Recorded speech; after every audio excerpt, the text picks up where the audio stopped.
Often, we haven't even done anything wrong, but somehow we are losing sleep, can't eat properly, lying in bed at midnight with our minds still running over people and situations we have absolutely no control over. Sometimes it is something someone said, just one sentence, and something about it just stay with us. Or an email that was a little too short or a little too cold.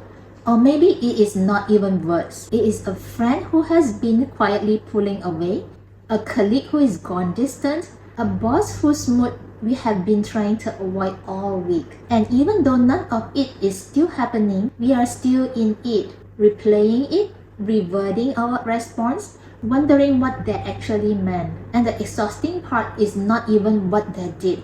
It is that we cannot seem to put it down. And the question that keeps coming back, is there something wrong with me?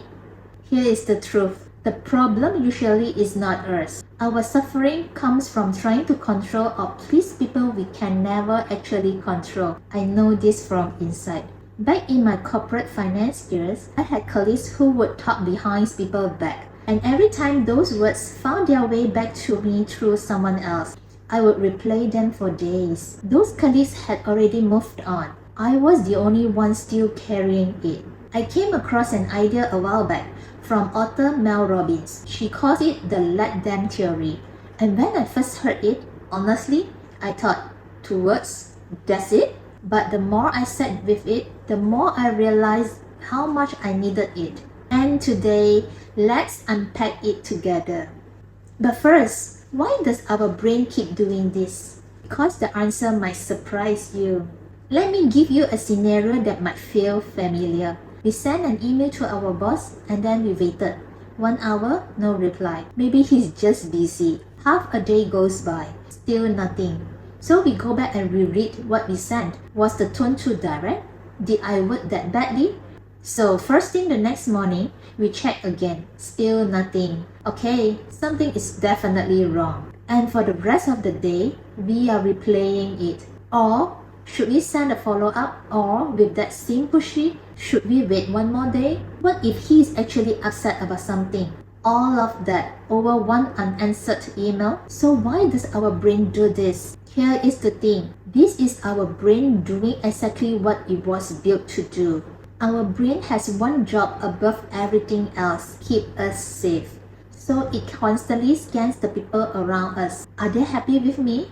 Is everything okay between us? The moment something feels unresolved, it cannot let it go. Because to our brain, an unanswered question feels like an open threat. And that is the problem. Our brain cannot tell the difference between a real threat or an unanswered email. Both feel urgent, unsettling, and both feel like something that needs to be fixed right now. So no, we are not overacting and not being oversensitive. We are just human. This is what a human brain does. But here is what changes once we understand why our brain does this. We stop asking what is wrong with me and we can finally do something about it. And that starts with just 2 words. 2 words that sound almost too simple until you hear what they actually mean. So the boss still has not replied and our mind is still going. This is the moment and there are just 2 words that are all we need. Mel Robbins calls it the let them theory. And here is what it actually means in practice. Let them.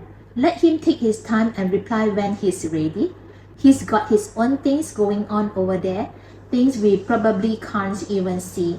Because here is the truth. His silence has nothing to do with us. Maybe he's got his own day happening. Busy meetings, deadlines, a full inbox. While we have spent the last few hours replaying every single word we wrote, he's already moved on. We just haven't told ourselves that yet. And once that really hits us, we have been carrying something he doesn't even know exists. So we pause and we ask ourselves one honest question. Is this actually mine to carry? The unanswered email, his mood, his silence, all of that belongs to him, not ours. Notice it, name it, and then put it down.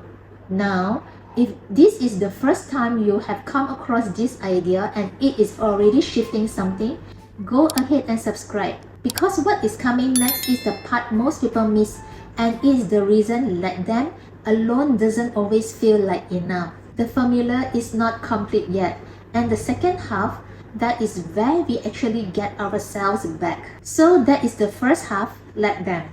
But stopping there is like putting down a heavy bag and then just standing there. The bag is down, but we are still stuck in the same spot, still unsettled, still not quite sure what to do with ourselves. That is why we need the second half. Let them, and then immediately let me. Let's go back to the boss who has not replied. We have already said let them. Let him reply when he is ready. Now we come back to ourselves and we ask one simple question. What do I need right now? Maybe we work through the rest of our emails, give it one more day, and we remind ourselves one unanswered email does not define our work or our worth. Or if a follow-up genuinely feels needed, we write a short, calm message, send it, and then we let go of the outcome completely. That shift from what are they thinking to what do I need right now, our energy is back. That is where we take, not passive, not aggressive, just quietly choosing ourselves. And once we start doing this, we notice something. We realize how much energy we have been quietly leaking every single day. And it doesn't just show up with our boss. It shows up in the places that drain us the most, and most of us have no idea it is even happening. Alright, and this one is sneaky because we do not even realize it is happening. How many times have we swallowed what we actually wanted to say before we even tried? We have something to say in a meeting and we stay quiet. We send a message and immediately wondered if we worded it wrong. We almost sign up on something, almost make a change, almost try, and then we think about what everyone will say. And each time we do that, every time we shrink ourselves to manage what someone might think, we spend a little more of ourselves on someone who actually was not even paying attention. He already moved on. We just haven't told ourselves that yet. So the reset is this. Let them think what they think. And let me just do what I actually want to do. Because what they think of us is none of our business. It lies in their head, not ours. And the moment we really start believing that, we stop shrinking. We stop editing ourselves before anyone even asks us to. We just come back to our own life, our own choices. Now, letting go is one thing when it is someone we barely know. But what about the people right next to us? The ones whose opinion actually matters to us. The ones we genuinely care about. That one is harder. And that is exactly what we need to talk about next. So, this one is harder because when it is someone we actually care about, it hits completely differently. A friend goes cold, no explanation, no warning, just distance and silence. A family member says something at a dinner that cuts a little deeper than they probably realize. The conversation moves on immediately. Everyone else is already talking about something else. But that one sentence, we just cannot let it go. And just like waiting for the email reply, we start replaying every recent conversation, trying to find that moment things went wrong. Was it something I said? Did I upset them? Why won't they just tell me? Here is something that changed how I see this. Most people, even fully grown adults, have never really learned how to handle their own uncomfortable feelings. When something is bothering them, they don't always know how to name it or say it clearly. So instead, it leaks out. A cold reply, a sharp comment at a dinner, a sudden distance that came from nowhere.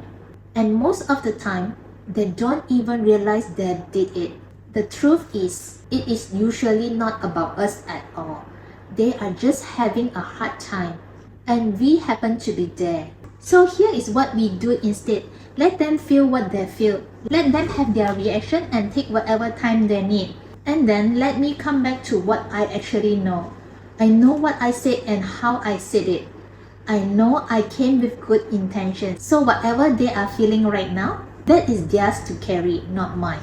We do not need to shrink ourselves, over-apologize, or spend 3 days replaying a dinner conversation just because someone else is struggling to manage their own feelings. Their reaction is theirs. Our peace is ours, and we get to keep it. And it is not just the people who hurt us directly.